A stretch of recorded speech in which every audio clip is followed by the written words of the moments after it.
Buenos días, Margarita. ¿Ya estamos en contacto contigo? Sí, buen día. ¿Qué tal? ¿Cómo les va? Muy bien, muy bien. Bueno, un gusto volver a charlar con vos. Gracias, Mario. Bueno, en principio te quiero decir que te voy a reflejar algo de lo que nos devolvieron los oyentes, la gente que está en contacto con el programa, y uno de ellos es el defensor del pueblo de la tercera edad, Eugenio Semino, que te manda un caluroso abrazo. Lo aprecio mucho, mucho. Bueno, después no te vayas a creer, para ser sincero, que todas eran a favor, pero hay muchas a favor. Es que es importante, pero algunas fueron con una carga de crítica, pero bueno, me parece que la política... Pero claro, es así, por supuesto, y me parece que lo bueno es eso, es la diversidad, encontrar lo rico y lo bueno que es que haya pensamientos diversos, miradas diferentes. Me parece que todo esto enriquece el sistema democrático. Mal nos iría si todos fueran o pensáramos lo mismo. Así es. Yo creo que efectivamente, así como es muy malo el pensamiento único, el pensamiento binario también es malo. Claro, por supuesto, y me parece que la diversidad en ese sentido se entiende desde lo que hoy es la sociedad. A mí me da la impresión que esa cuestión binaria sobre lo que tanto se insiste y tanto se apuesta y tan rentable sigue siendo, no es bueno y no refleja ciertamente al conjunto de la sociedad, que es mucho más abierta, más flexible, más diversa. La verdad es que cuando uno conversa, lo separo de la cuestión electoral y del voto, porque el voto tiene otro tipo de motivaciones, pero en términos de expresión, digamos, la gente se muestra mucho más diversa y no se queda con esto de que hay que estar con un extremo o con el otro. Al contrario, la gente se muestra más bien insatisfecha con ese sistema binario, ¿no? Después, insisto, lo electoral va por otro carril, porque yo tengo que en esto reconocer que todas las veces que hemos intentado construir una cosa distinta, al momento de votar, el votante no se expresa de la misma manera que se expresa fuera del cuarto oscuro. Sí, claro, da la impresión de que hubiera un voto útil que es apuesto a que gane esa fuerza o que pierda esa fuerza. Y eso polariza. Claro, pero creo que de todos modos, bueno, tenemos que ser respetuosos de eso. A mí no me gusta poner tampoco el foco de la crítica en eso. Por eso digo, separo las motivaciones distintas que hay.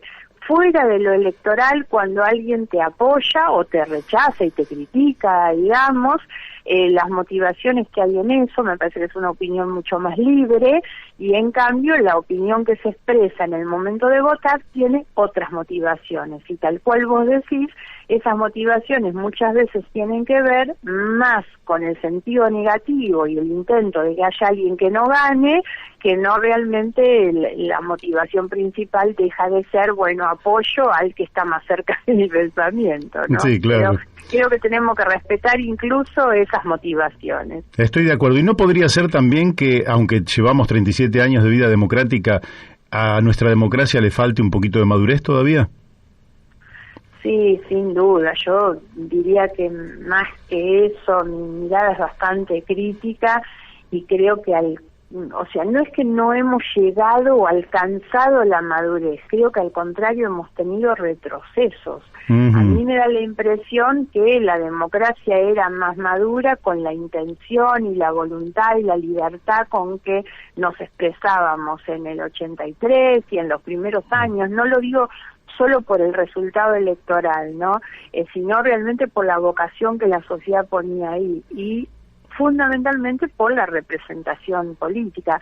Sin ir más lejos, el Congreso y la forma en que el Congreso trabaja y se manifiesta, yo creo que muestra un deterioro importante en lo que han sido todos estos años de vida democrática. Creo que el debate era fuerte, y no porque no fuera tenso, la verdad, confrontativo, duro, así lo hemos vivido en los primeros años después de la recuperación democrática, pero sin embargo existía un nivel de convivencia, de entendimiento, de respeto respeto por lo que pensaba el otro, que no se ve en los últimos años. Entonces me parece que no es que no alcancemos una madurez, sino que al contrario hemos decrecido y hemos perdido, ¿no? Uh-huh. Margarita, Daniel de Abrantes te habla, ¿cómo estás?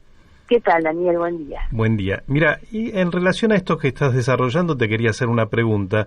El fin de semana pasado se desarrolló en Chile quizás una de las elecciones más trascendentes, por lo menos de los últimos años, para el pueblo chileno, porque se estaba votando la conformación de la Asamblea Constituyente que va a dar a Chile una nueva constitución, después de 2 años muy agitados con movilizaciones masivas como nunca se habían visto en la calle. El resultado nos tira una primera reflexión, que es la gran, digamos, que hubo un gran derrotado, unos grandes derrotados, que fue el sistema político en su conjunto, ya que los grandes, la mayoría de los escaños terminaron en manos de electores independientes por fuera de los partidos. ¿Qué reflexión te produce este fenómeno que se está viviendo en Chile? Sí, primero destaco de la misma manera que vos lo hacías, lo trascendente que es esta elección, sobre todo, no solamente por lo que han sido estos 2 últimos años, sino por el significado que tiene tan profundo y tan determinante en la vida política de Chile, porque es una constitución o una reforma constitucional pensada para salir de los resabios que aún hoy Chile tiene de lo que fuera la dictadura de Pinochet, ¿no? Y toda esa serie de privilegios que se establecían y demás. Entonces, creo que realmente es muy, muy importante para Chile encarar una reforma de su constitución que les permita mirar más al futuro que al pasado, ¿no? La reflexión, te diría, hoy no cabe duda, nosotros podíamos mirarlo en nuestro país, pero esto nos ayuda a mirar un contexto mundial donde las democracias han entrado en un cuestionamiento social muy grande. Nosotros, no me acuerdo si lo hemos comentado con ustedes, pero desde la ONG que yo presido hicimos el año pasado una encuesta nacional nuestra, con muchos casos, sobre los altos niveles, o sea, que dan como resultado los altos niveles de desconfianza social en las instituciones. Lo peor, lo más grave, es que la gente desconfía más de aquellas instituciones que están basadas en el sistema de representación, en los partidos políticos, en el Parlamento, en los sindicatos, y esto es lo que viene ocurriendo en el mundo. Nosotros podríamos hablar de lo nuestro, de Argentina, de América Latina, donde está Chile incluido, pero no hay duda que hay un cuestionamiento fuerte sobre toda la insatisfacción que genera la democracia porque no sabe atender las problemáticas sociales. Esto tiene que ver con el fracaso de la agenda social, que no forma parte de la agenda de la política.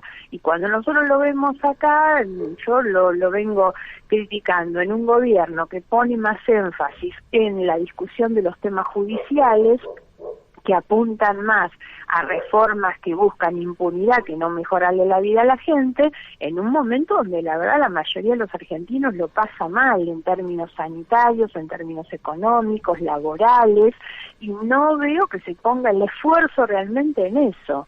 Ahora miro también a la principal coalición opositora y la veo entretenida en la misma agenda, en discutir el pasado, quién tiene la culpa, quién hizo peor las cosas, y obviamente en el rechazo de todo lo que plantea el gobierno, pero tampoco los veo discutiendo la agenda social, esa agenda que está requiriendo de parte de la política otro tipo de respuestas. Perdón porque lo hice muy largo, pero me parece que lo de Chile es un reflejo de lo que pasa en general en los países de América Latina, en el mundo también. Ahora, cada cual tiene que hacer cargo, obviamente, de su parte.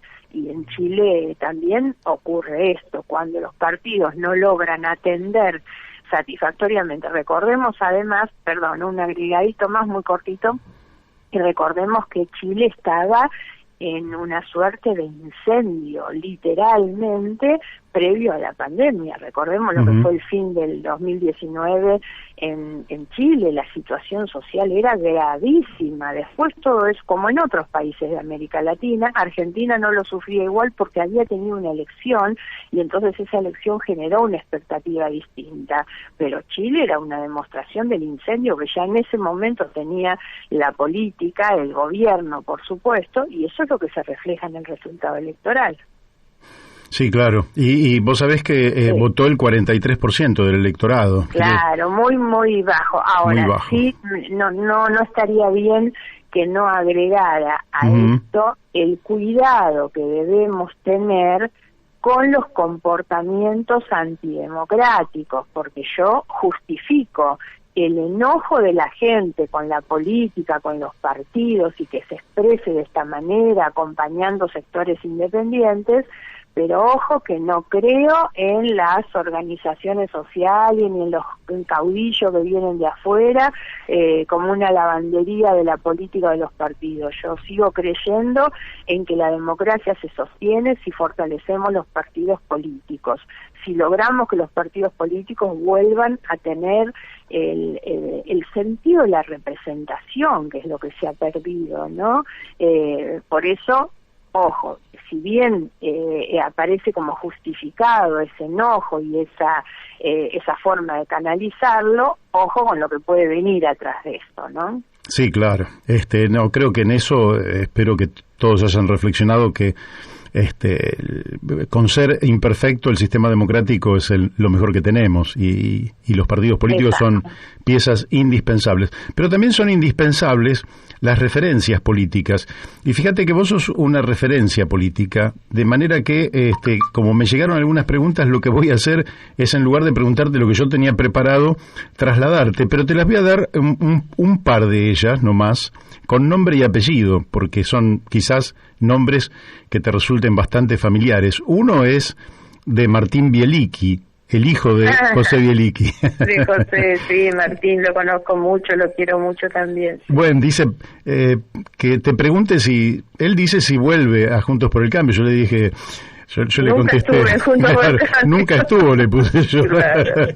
Bueno, él dice si vas a ir a Juntos por el Cambio. Pero también hay otro dirigente que es de Lomas de Zamora, cuyo padre fue la mano derecha de don Oscar Allende en otra época, pero que él también es, que es Jorge Portero, que me dice, me gustaría le preguntaras a Margarita, que muchos consideramos que las circunstancias cimentadas en su imagen, su trayectoria, la colocan en la provincia como un factor fundamental para el armado de una tercera opción, con posibilidades de llegar a obtener bancas a nivel nacional y local que excede el marco de los intereses de su propio partido.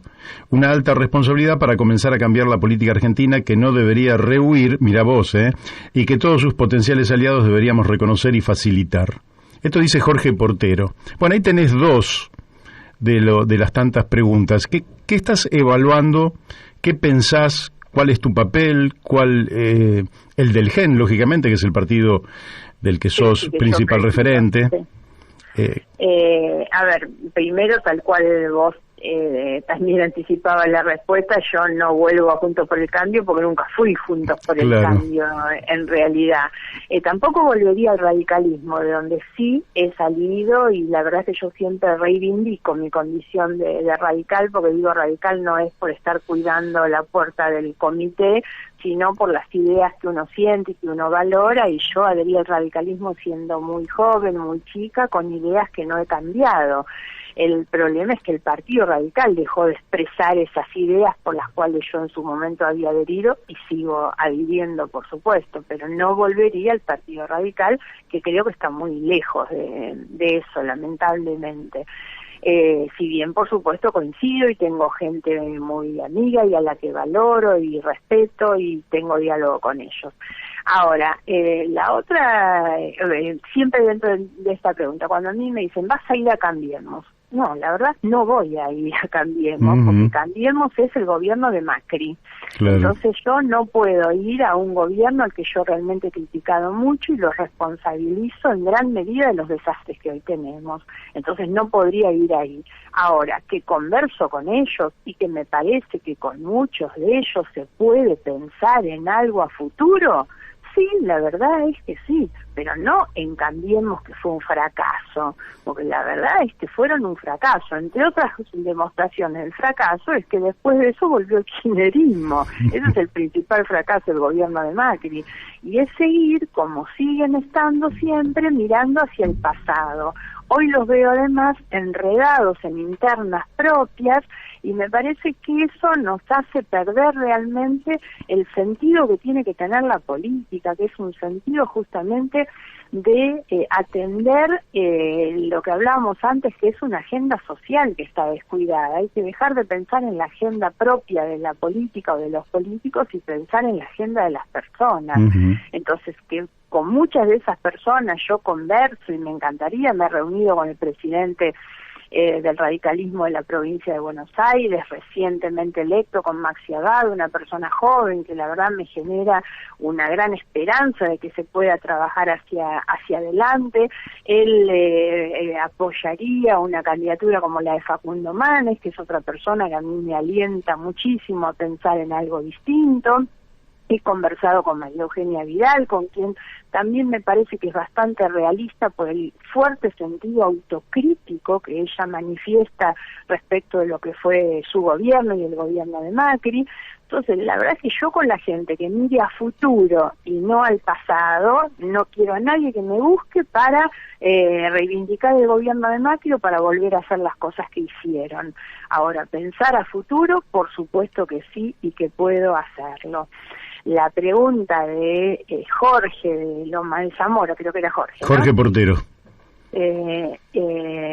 Viene también muy a cuento de esto. Yo he dado muestras más que suficientes del intento de trabajar en esa tercera vía, en esa tercera alternativa para no alimentar la grieta, porque creo que realmente la grieta le hace muy mal a la Argentina. Es muy rentable para los políticos que la practican, porque les permite ganar elecciones, pero ha sido muy malo y es muy malo para la Argentina que no puede haber un ámbito de diálogo, de construcción de consensos para discutir cuáles son las mejores políticas para llevar adelante, ¿no? Sí. La idea de una tercera vía a mí siempre me entusiasma, pero creo que lo he hablado con vos, Mario, me entusiasma más en términos de ilusión, de abstracción, de deseo, si se quiere, que de lo que yo pueda ver hoy como algo efectivo, concreto. No lo estoy viendo y lo lamento muchísimo, pero me parece que estamos enredados una vez más en una grieta, en una polarización muy fuerte, y entonces ese espacio termina muy, pero muy asfixiado, que es lo que nos ha pasado a nosotros en las 3 elecciones anteriores, que es terminar sufriendo esa asfixia que se produce cuando, como dije antes, no solamente los políticos crean, inventan y profundizan esta estrategia de polarización, sino cuando la ciudadanía termina tan tomada por esa estrategia que termina votando en función de eso, ¿no? Entonces, esa es la razón por la que hoy me cuesta tanto ver un espacio alternativo. La otra cuestión es, si se quiere, más concreta, que es que nosotros cuando intentamos esa vía fue en acuerdo con sectores del peronismo que nos ayudaban a tener esa fortaleza de espacio intermedio, concretamente el acuerdo con Massa o después con Labaña. Hoy esos sectores están dentro de la polarización, dentro del gobierno, y entonces ya se me acaban los socios, digamos, como para decir, bueno, desde dónde uno puede intentar darle volumen a esta tercera posición, ¿no? Y además, ¿no sentís que se perdió una persona valiosa con un enorme futuro, que es el ex gobernador de Santa Fe, Miguel Lifchitz? Por supuesto, y me viene muy bien que lo digas, porque creo que realmente eso nos merece una reflexión muy profunda, no solo en lo humano. Yo la verdad es que me ha producido mucho dolor en lo humano, en lo personal, pero fundamentalmente es una pérdida política para el progresismo enorme, con un futuro, una proyección tremenda. Yo me voy a reunir esta semana con Mónica Fein, que asume la presidencia del Partido Socialista, con Enrique Esteves Boero, que es el diputado que ellos tienen, y bueno, también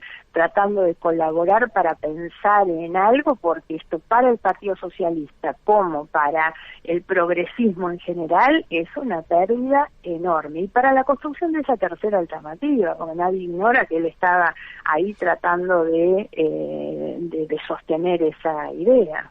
Claro. Te quiero, bueno, no puedo dejar, ya que venimos de la cosa política, antes de entrar en otro tema y pidiéndote disculpas por todo el tiempo que te estamos robando, te tengo que preguntar, ¿cómo lo ves a Florencio Randazzo, que da la impresión de que está en un minué en el cual no se sabe si va a salir o no va a salir, o qué sé yo, no sé qué estará evaluando? ¿Cómo ves vos eso? En fin, no te quiero dar mi opinión. A ver, yo te soy muy sincera en esto, yo he conversado con él, es una persona, así como te decía hace un momento, he conversado con Vidal y me parece que es la persona que tiene más los pies sobre la tierra dentro de lo que es esa coalición, digamos, porque ella reconoce de manera muy autocrítica los errores que se cometieron, digamos, en su gobierno y mira hacia adelante.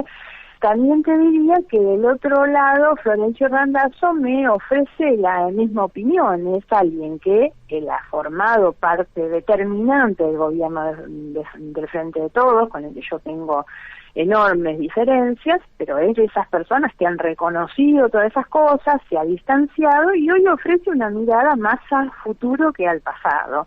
Y por eso son dos personas con las que yo converso y realmente me alienta a pensar en una cosa así. Ahora, tengo, que esto es lo que te iba a decir de manera muy sincera, digamos, tengo alguna reserva en el sentido de por qué veo que lo de Randazzo no cobra volumen suficiente. Porque me parece que él se ha quedado en un anclaje muy del peronismo, digamos, entonces trabaja muy en eso, en la búsqueda de los aliados dentro del peronismo. Le resulta muy difícil crecer porque la mayoría de los peronistas están dentro de los espacios de poder del gobierno, eso le cuesta. Y lo otro es, digamos, lo que él tiene hoy como ladero más importante para mostrar su volumen es La Baña. Y yo con La Baña, sinceramente, tuve una muy mala experiencia y no me parece que sea lo mejor para construir realmente esa otra alternativa. Entonces, todo esto le quita volumen a Randazzo, en quien, insisto, lo veo muy bien a él parado, en el discurso de Randazzo a mí me alcanza bastante, pero después de ahí a la posibilidad de concretarlo, bueno, ya eso me genera muchas más dudas. Claro. La última que te voy a hacer, Margarita, porque después me quedarían otras que nos llevarían a otro tiempo. Pero ya vamos a tener oportunidad. Sí, igual. sí. Que tiene que ver con todos los amigos que también están en el frente de todos. Algunos de ellos yo los reporteo, como por ejemplo Claudio Lozano, claro, o Víctor de Genaro, Cachorro Godoy, etcétera, ¿no? Toda una franja, además de gente que viene de algunos de la izquierda tremendamente dura, como Juan Carlos Alderete, por ejemplo, claro, de la corriente que también lo hemos entrevistado, de la corriente clasista combativa, el Partido Comunista Revolucionario. Toda gente muy valiosa, así toda es, y que, muy valiosa, que están allí. Y vos sabés que acá un oyente me envía, dice que Nación está negociando una suba del 35% a empleados públicos en 5 tramos desde junio del 21 hasta mayo del 22, con una inflación que lógicamente va a rondar el 50%. Esto significa otro ajuste más después de prácticamente 3 años anteriores de ajuste. La pregunta es, ¿cómo observás vos la permanencia en un espacio de parte de estos amigos, ¿no? En un espacio que lo que está mostrando es una política de ajuste sobre los salarios, sobre las jubilaciones, deteriorando aún más el poder adquisitivo de jubilados que ya son pobres, que expresan una política ellos alternativa, pero que se quedan ahí, en esos espacios de poder. ¿Cómo lo ves vos? Inexplicable. Lo resumiría en esa palabra, digamos. La coherencia obliga a otra cosa. Lo que pasa es que el gobierno, el kirchnerismo en general, es tremendamente eficaz en la estrategia de comunicación para instalar como identidad propia determinados valores que no lo son. Ocurrió desde Néstor y Cristina, que instalaron muchas veces esa idea de que eran progresistas, de que eran transparentes en un momento, se llegó a creer, y obviamente que no eran ni son ninguna de las dos cosas, mucho menos Alberto Fernández, que es un hombre que viene de la derecha más reaccionaria, en realidad. Entonces, esperar una cosa distinta es muy difícil, y lo otro es la realidad, ¿no? El otro día yo contesté un tuit de Insaurralde que decía: se acabaron los tarifazos, y yo digo, la verdad es que ser muy hipócrita, yo no sé, que te vengan a vender estas cosas. La única verdad es la realidad, y la realidad es que en un año y pico vamos a ir en el aumento 16 de la nafta, con todo lo que eso implica, lo que lleva a un aumento total de la nafta en el tiempo que llevan de gobierno de casi el 70%. Sabemos lo que implica el aumento de la nafta respecto a todo lo demás. Si vamos al aumento de los alimentos, es otro aumento que lleva casi el 60%, en ambos casos más alto que la inflación. Y tal cual vos decís, los que pierden son los asalariados, pierden los monotributistas siempre. Yo insisto con que los grandes perdedores de todo este tiempo de pandemia, sobre todo, son los monotributistas, que eso no tienen ningún respaldo de nada. Pierden las jubilaciones, por supuesto. Entonces estamos muy lejos de que esto pueda hacer un gobierno que exprese sectores populares, que defienda sectores populares. No lo es.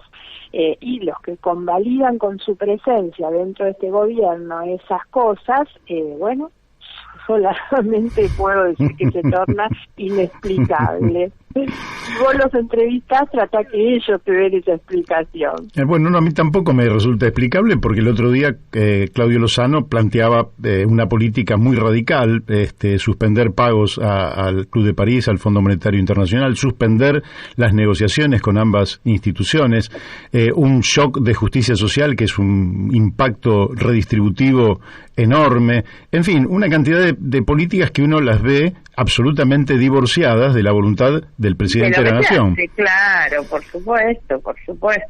Así que, en fin, bueno, volveremos a preguntarles a ellos. Por hoy, Margarita, te agradezco muchísimo el tiempo que nos has concedido, y seguramente me quedaron casi todas las preguntas que tenía preparadas, que eran mías, quedaron en el tintero.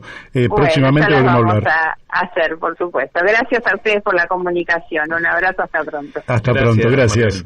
Bueno, hemos hablado con Margarita Stolbizer. Ustedes la han escuchado con total claridad,